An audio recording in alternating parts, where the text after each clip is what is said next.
Speak, Megan. Today we're here with Mr. Monk. Mr. Monk, first inform the public and those who are looking to join the Buddhist movement. Where have you come from? We live in Nepal, but we have other brothers that are situated in Bhutan in India. How exciting. And tell the viewers about your daily life then.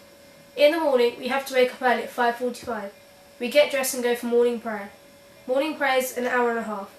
Then at 7:30, we read our ritual texts and memorise our prayers. After this, we go to language classes, where we learn the Tibetan language, but we also practice the English language. Then at 11:30, we go for lunch. Wow, that is a very busy morning. And then tell us, what do you eat for lunch? Us Tibetan monks will never eat fish and usually stay away from birds. The reason is that these meats give us different kinds of obscuration. Fish gives us the obscuration of aggression, poultry gives the obscuration of desire, and red meat gives us the obscuration of ignorance. We eat red meat because the animal that is killed is large, meaning one death of an animal feeds many. However, with fish you have to kill many to feed the same amount. We don't believe this is right. Wow, so does that affect your daily life? Or is it okay? Do you understand how to eat? It is fine eating. Oh, and what do you do in the afternoon then? From 1 o'clock to 2 o'clock we have another Tibetan language class. From 2 o'clock to 3 o'clock we revise the day's lesson. Then at 3 o'clock we have a tea break.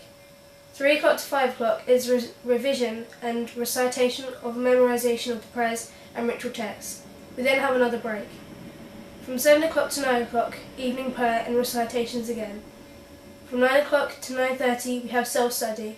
And then finally, at 9:30 we go to bed.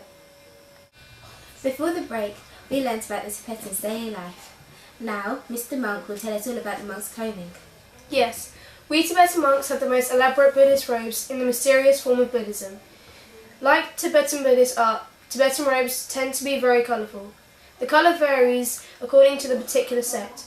Monks in the Galgula who belong to the Dalai Lama wear yellow pointed hats. But we Tibetan monks wear red and yellow robes to symbolise the joy conveyed silently. Why do you wear red though? They wear red because it is the cheapest colour in the Kashmir, but they sometimes wear yellow in the south because of the saffron colour that had cultural associations with India. The colour yellow has many symbolic reasons. It represents wealth, the earth and foundation. Monks wear a shirt and skirt instead of wearing all-in-one robes. Welcome back. So, Mr. Monk, what possessions are you allowed to take into the monastery? We're allowed to have a small sewing kit to repair our items' clothing. We're also allowed a small silver metal alms bowl where the community can place small bags of food and gifts. We are also allowed to have a cutthroat to shave our heads and facial hair. We are finally allowed to have a cloth belt to help secure our robes. So that's not a lot of possessions then, is it? No, I suppose not. So what happens when you want to become a Buddhist? The ceremony is normally over 12 days. There are 8 days of preparation. During this, monks make the mandala. Once the students are initiated, they are allowed to see and send the mandala. The ceremony ends when the monks produce a positive energy using the mandala in their everyday lives. So what do you do first then? On the first day of the ceremony, the Vajra master gives the initiation, showing his great compassion for his students. Next, the Vajra master asks the local spirits for permission to use their home. Usually the spirits at first do not want to cooperate, so the assisting monks perform the dance of earth, making symbolic gestures with their hands and feet. The prayer, play music and dance. After the dance, the Dalai Lama receives permission to proceed with the ceremony from Temba. Symbolic dancers are now placed around the mandala site to protect it.